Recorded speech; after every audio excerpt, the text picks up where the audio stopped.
ஓம் நமச்சிவாய. அனைத்து தமிழ் உள்ளங்களுக்கும் வணக்கம். நாம் இந்த பதிவில் வக்கர பயிற்சி அடையும் சனி பகவானால் ராசிக்காரர்களுக்கு ஏற்படும் சுப மற்றும் அசுப பலன்கள் என்ன என்பதனையும், அசுப பலன்கள் ஏற்படுமாயின் ராசிக்காரர்கள் செய்ய வேண்டிய பரிகாரங்கள் என்னென்ன, வழிபட வேண்டிய தெய்வம் யார் என்பதனை பற்றியும் விரிவாக காண்போம். உங்கள் வாழ்வில் வளமும் நலமும் செல்வ செழிப்பும் பெற்று வாழ்வில் உயரிய நிலையை அடைய எல்லாம் வல்ல இறைவனை வேண்டி விரும்பி கேட்டுக்கொள்கிறேன். வாழ்க்கையில் கஷ்டங்களை மட்டுமே சந்தித்த சில ராசிக்காரர்களின் வாழ்க்கையில் புது மலர்ச்சியை தரப்போகிறார் சனி பகவான்.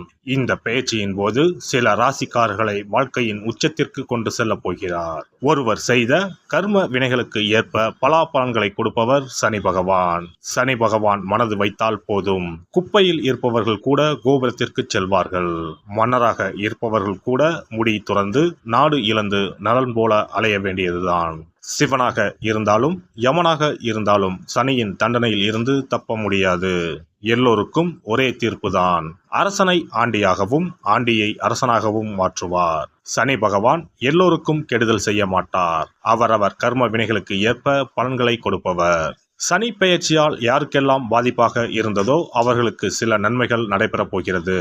சனி பெயர்ச்சியால் யாருக்கெல்லாம் சாதகமாக இருந்ததோ அவர்களுக்கு சில பாதிப்புகள் உண்டாகலாம். வருகிற ஜூன் மாதம் 30ஆம் தேதி சனி பகவான் கும்பராசியில் வக்கர பயிற்சி அடையப் போகிறார். அதாவது எதிர் திசையில் நகரப் போகிறார். இந்த நிகழ்வானது ஜூன் மாதம் 30ஆம் தேதி இரவு 12:35 சனியின் சொந்த ராசியான கும்பராசியில் நடக்கப் போகிறது. நவம்பர் மாதம் 15ஆம் தேதி வரை சனி கும்பத்தில் வக்ர நிலையில்தான் பயணிப்பார். இப்படிப்பட்ட சூழ்நிலையில் சில ராசிக்காரர்களுக்கு சனி பகவானின் சிறப்பு அருள் கிடைக்கும்.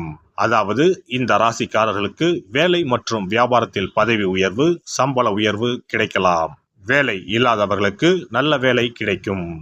சனி பகவான் தற்பொழுது கும்பராசியில் உள்ள கடைசி நட்சத்திரமான புரட்டாதி நட்சத்திரத்தில் சஞ்சரிக்கிறார். அதன் பின்னர் நவம்பர் 15ஆம் தேதி மீண்டும் நேராக பயணிக்க உள்ளார். இப்படி வக்கர நிலையில் சுமார் 139 நாட்கள் சனி பகவான் பயணிக்க உள்ளார். சனி பகவான் வக்கரமாவதால் அதன் தாக்கம் அனைத்து ராசிகளிலுமே காணப்படும். அதுவும் சில ராசிக்காரர்களுக்கு பொற்காலமாக இருக்கப் போகிறது. மேலும் நிதி நிலையில் நல்ல உயர்வும் தொழிலில் நல்ல முன்னேற்றமும் ஏற்பட உள்ளது. திருமண வாழ்க்கையில் மகிழ்ச்சி அதிகரிக்கும். இனி உங்கள் ராசிக்கான பலன்கள் என்ன என்பதனை பற்றி காண்போம். சிம்ம ராசி அன்பர்களே, இந்த 140 நாட்களும் பல்வேறு மாற்றங்களை தரப்போகும் காலமாக அமையும். குடும்பத்தில் தேவையற்ற சச்சரவுகள் ஏற்பட வாய்ப்புள்ளதால் தேவையற்ற விவாதங்களை தவிர்ப்பது நல்லது. கணவன் மனைவிக்கு இடையே ஈகோ பிரச்சனைகளை தவிர்ப்பது நல்லது.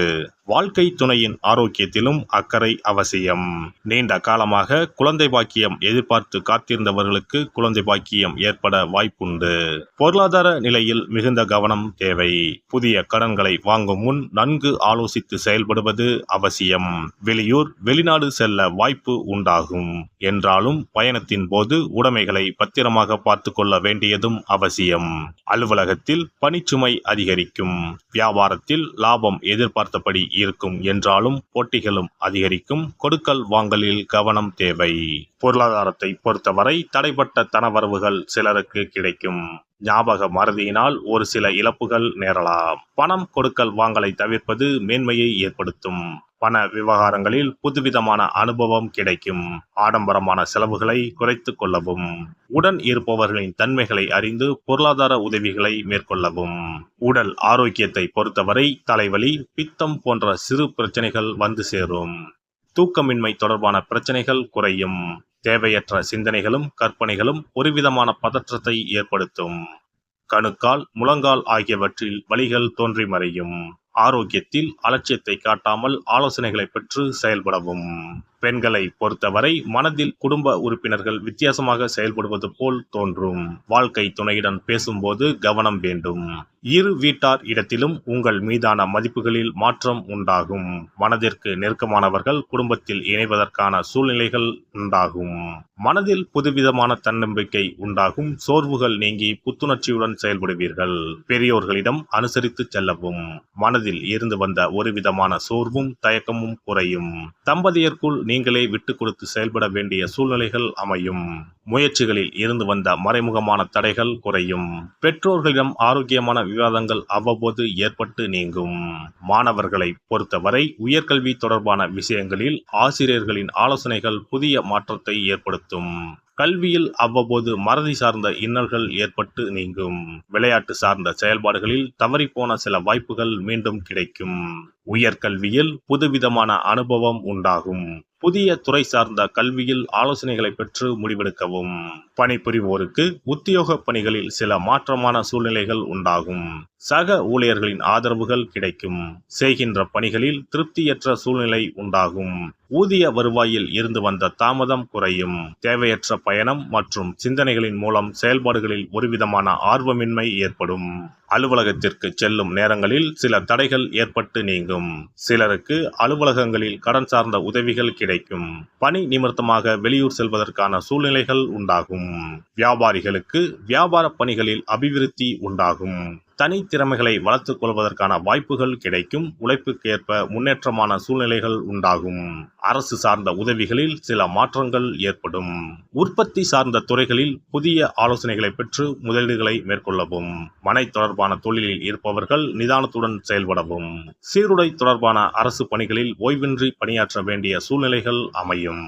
அரசியல்வாதிகளை பொறுத்தவரை சமூகம் தொடர்பான பணிகளில் மதிப்பும் மரியாதையும் உயரும். பழமை தொடர்பான செயல்பாடுகளில் கருத்துக்களை கூறும்போது கவனம் வேண்டும்.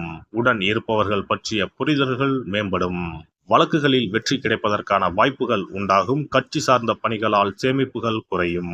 வீட்டில் ஒருமுறை நவக்கிரக ஹோமம் செய்வது நல்ல பலனை கொடுக்கும். ஆஞ்சநேயருக்கு வெண்ணெய் காப்பு சாத்தி வழிபட சகல நன்மைகளும் உண்டாகும். சிறப்பு பரிகாரம். நவ கிரகங்களில் சனி பகவான் நீதி தவறாதவர். அவரவர் கர்ம வினைகளுக்கு உரிய பலனை தவறாமல் வழங்குபவர். பொதுவாக சனி பெயர்ச்சி என்றாலே எல்லோரும் பயப்படுவார்கள். அப்படி பயப்பட வேண்டிய அவசியமே இல்லை. சனி பகவானால் பாதிப்புகள் ஏற்படும் பட்சத்தில் பாதிப்பில் இருந்து விடுபட பல எளிய பரிகாரங்கள் உள்ளன. ஒரு கைப்பிடி பச்சரிசியை எடுத்துக்கொண்டு அதை நன்றாக பொடி செய்து கொள்ள வேண்டும். பிறகு சூரியனை வழிபட வேண்டும். சூரியனை வழிபட்ட பிறகு குளக்கரையிலோ மரத்தின் அடியிலோ உள்ள விநாயகரை 3 முறை வலம் வந்து வழிபட்டு விட்டு பொடி செய்த பச்சரிசி மாவை தரையில் போட வேண்டும். அப்படி போடும் மாவை எறும்புகள் எடுத்து செல்லும். குறிப்பாக வன்னி மரத்தின் அடியில் இருக்கும் விநாயகரை வலம் வருவது மிகவும் விசேஷம். இந்த பரிகாரத்தை எப்போதுமே தொடர்ந்து செய்வது மிகவும் நல்லது. ஒருவருக்கு சனி தசை வந்துவிட்டால் அவருக்கு சந்தேக புத்தி வந்துவிடுகிறது. யார் சொல்வதையும் ஏற்றுக்கொள்ள மாட்டார்கள். குறிப்பாக அஷ்டமத்து சனி மிகவும் கஷ்டப்படுத்திவிடும். 7.5 சனியின் பாதிப்பை விடவும் அஷ்டமத்து சனி மிக அதிக பாதிப்பை ஏற்படுத்தும். அஷ்டம சனி நடப்பவர்கள் சனியினால் ஏற்படக்கூடிய பாதிப்புகளில் இருந்து விடுபட பின்கூறும் நியதிகளை கடைபிடித்தால் பாதிப்புகளின் தாக்கத்தில் இருந்து விடுபடலாம். சனி தசை நடக்கும்போது எந்த செயல் செய்தாலும் தாமதமாகும். அதற்காக கோபப்படக்கூடாது. பொறுமையாக இருக்க பழகிக்கொள்ள வேண்டும். தினமும் காகத்துக்கு எள் கலந்த சாதம் வைக்கவும். பிரதோஷ பூஜைகளில் பங்கேற்பது நல்லது. சனிக்கிழமை தோறும் சனி பகவானுக்கு இரும்பு அகல் விளக்கில் நல்லெண்ணெயில் தீபம் ஏற்றி வழிபடவும். கருங்குவளை மலர்களால் சனி பகவானுக்கு அர்ச்சனை செய்து வரலாம். வன்னி மர இலைகளை மாலைகளாக தொடுத்து சிவபெருமானுக்கு சனிக்கிழமை தோறும் சாற்றி வணங்கி வழிபடவும். சனிக்கிழமை அன்று அசைவ உணவு கண்டிப்பாக சாப்பிடக்கூடாது. சனிக்கிழமை தோறும் நல்லெண்ணெய் குளியல் செய்தால் கெடுதல் குறையும். விநாயகர் வழிபாடு செய்யலாம். அனுமன் வழிபாடு சனி பகவானின் தொல்லைகளை குறைக்கும். ஞாயிற்றுக்கிழமை மாலை ராகு கால வேளையில் கால பைரவரை வணங்கி வரலாம். தேய்பிறை அஷ்டமி நாளில் கால பைரவரை வணங்கி வருவது நன்மை தரும். ஏழை மாணவர்களின் படிப்பு செலவுக்கு உதவலாம். சனி பிரதோஷ வழிபாடு செய்வது சிறப்பு. அன்னதானத்துக்கு உதவி செய்யலாம். சித்தர்களின் பீடங்கள் ஜீவ சமாதி பீடங்களுக்கு சென்று வணங்கி வழிபடலாம். வன்னி மரத்தை சுற்றி வந்து வணங்க வேண்டும். இதனால் சனி பகவானின் கொடுமையான பாதிப்புகள் விலகிவிடும். பிரதோஷ காலத்தில் சிவபெருமானுக்கு வில்வ இலை கொடுத்து வணங்க வேண்டும். தினமும் ராமநாமம் ஜபித்து வந்தால் சனி பகவானின் தொல்லையிலிருந்து தப்பிக்கலாம்.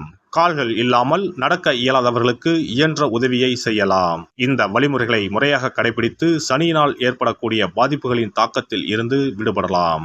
எல்லாம் வல்ல இறையருளால் நீங்களும் உங்கள் அன்பு குடும்பமும் உடல் நலம், நீளாயுள், நிறை செல்வம், உயர் புகழ், மெய்ஞானம் ஓங்கி வாழ்க வளமுடன். இந்த வீடியோ பதிவு உங்களுக்கு பிடித்திருந்தால் லைக் பண்ணுங்க, கமெண்ட் பண்ணுங்க, ஷேர் பண்ணுங்க. மறக்காம சப்ஸ்கிரைப் பண்ணுங்க. பக்கத்துல இருக்கிற பெல் பட்டனை கிளிக் பண்ணுங்க. நன்றி, வணக்கம். ஓம் நமச்சிவாய. சிவாய நம.